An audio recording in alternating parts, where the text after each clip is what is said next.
Hi, I'm Dr. Lori Schwartz-Reichel.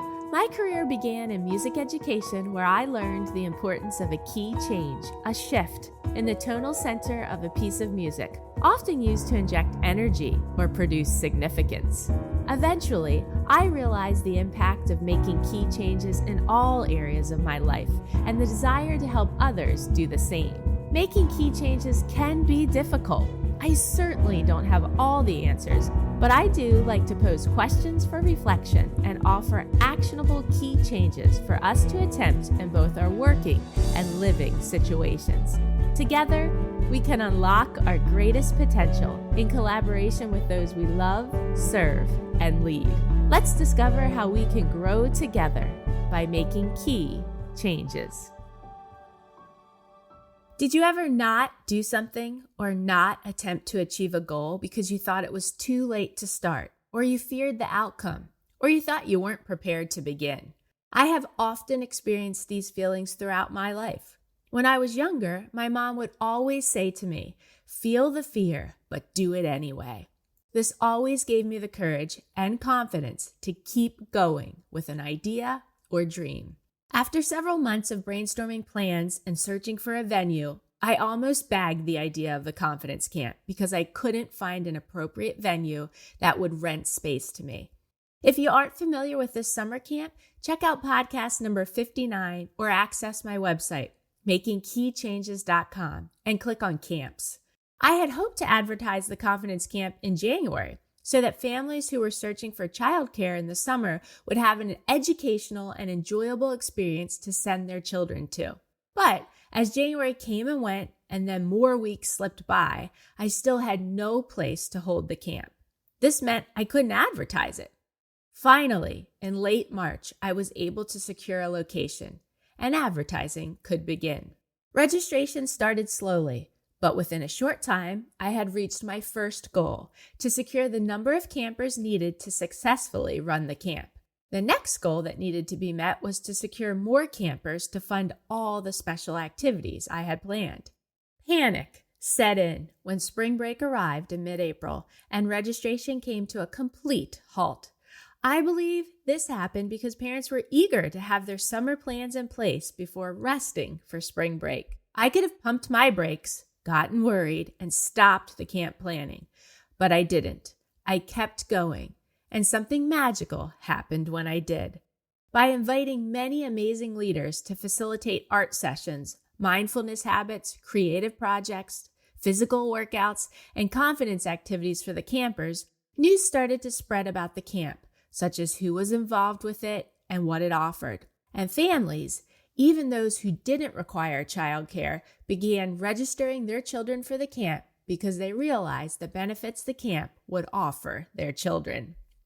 Spring break came and went. School resumed, and registration slowly started to come in again. I have almost met my second goal, and I know we will reach it very soon.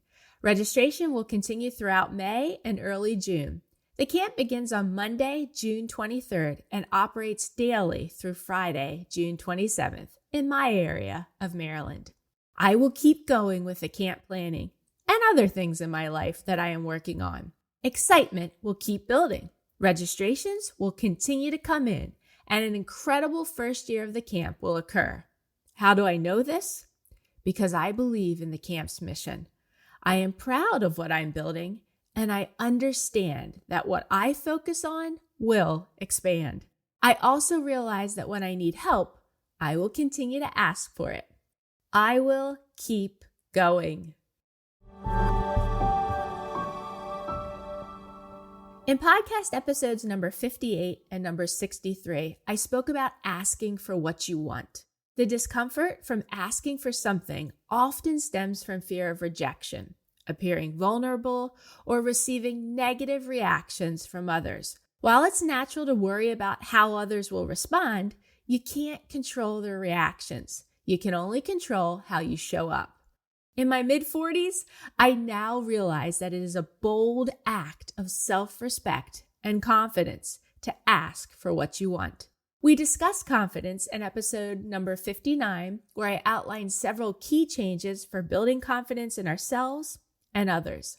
Confidence can arise by making connections as well. When we engage in thoughtful exchanges with others, it not only broadens our perspectives, but also strengthens our understanding of who we are, what we believe, and what we can achieve. Thought partnerships, like I discussed in episode number 56, allow ideas to be tested, refined, and supported, leading to personal and professional growth. As confidence builds through these interactions, it fosters an environment where creativity, collaboration, and innovation can flourish. I have found this to be true while creating the Confidence Camp. I often write or speak of what I need most in my life and what I am lacking in my routines or relationships. I might realize what is needed, yet I require simple strategies to implement to help me get to my goal. I am motivated to help others make key changes in their lives, so I enjoy discussing why and how to make changes in hopes that this helps others. In turn, I also provide myself with the courage and confidence to utilize these same insights to make key changes in my life. I try to walk the talk. So, I decided to ask for what I wanted when planning the Confidence Camp. Shortly after opening the registration to families, I began making connections with many leaders in my area, asking them if they'd like to facilitate a session or activity for the campers. Everyone was eager to help. So, I kept going and decided to expand potential connections beyond my area. I knew I wanted to incorporate concepts from the books The Confidence Code for Girls and the Miracle Morning series into the camp, so I decided to reach out to these authors. First, I connected with Jill Ellen Riley on LinkedIn, as she is a co-author alongside Katty Kay and Claire Shipman of The Confidence Code for Girls, Taking Risks, Messing Up, and Becoming Your Amazingly Imperfect, Totally Powerful Self, as well as its companion journal. Jill Ellen also co-authored Living the Confidence Code, Real Girls, Real Stories, Real Confidence, a powerful collection of stories from 30 girls around the world. Jill Ellen agreed to a Zoom meeting with me. When we met, she was genuinely excited to hear about the launch of the Confidence Camp and generously shared curriculum resources, creative input, and kind words about the camp's mission. During our talk, Jill Ellen's inspiring reminder was, don't always do what you're good at. Take risks. I also sent an inquiry using the contact form on the Miracle Morning website to connect with Hal Elrod, the motivational speaker and author of the Miracle Morning book series. I was shocked when I received a response from Hal's assistant. We set up a time to Zoom together. I shared the mission of the Confidence Camp and let her know that the camp would be implementing the acronym SAVERS, which Hal created to align the 6 most simple, effective, and time-tested personal development practices into one daily morning ritual. These include silence, affirmations, visualization, exercise, reading, and scribing. Hal's assistant and I brainstormed a few ways Hal could support the camp from afar.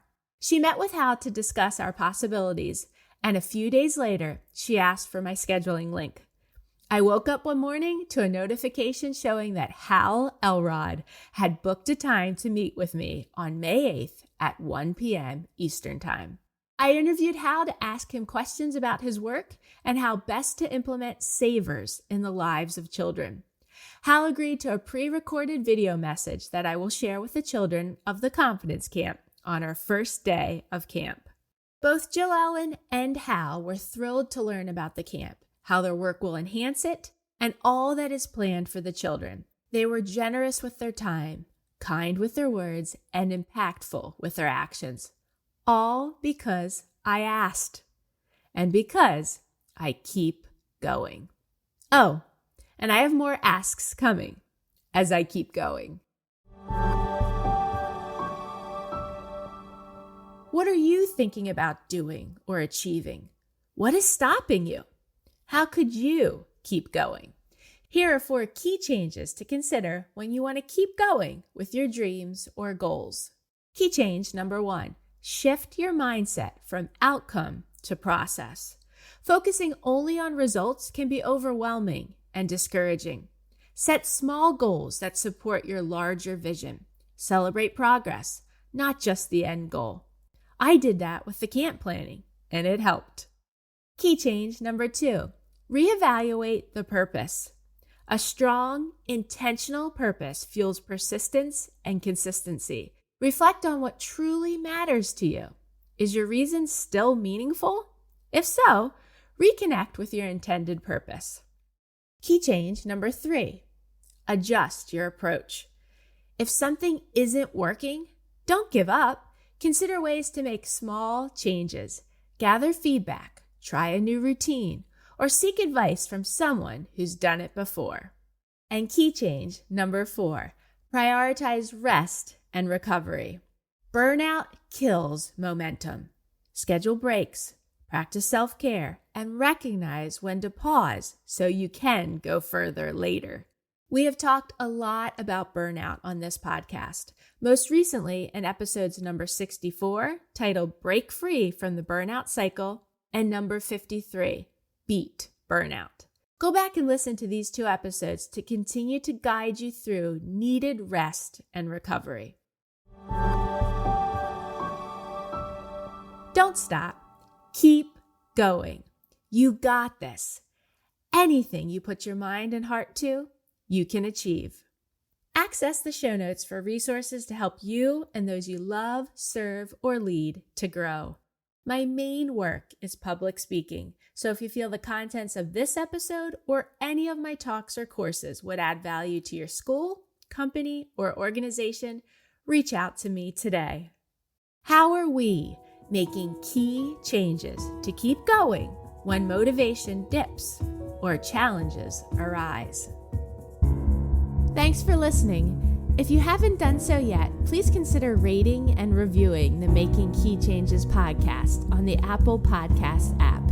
If you found this episode helpful, please consider sharing it with others and joining me again next week. In my coming episodes, I'll discuss topics that are most passionate to me, along with things I've been researching or areas of my life I have changed or want to change. You can learn more about me on my website, makingkeychanges.com. Feel free to message me through there or reach out on social media. I'd love to hear from you and learn about what key changes you hope to make.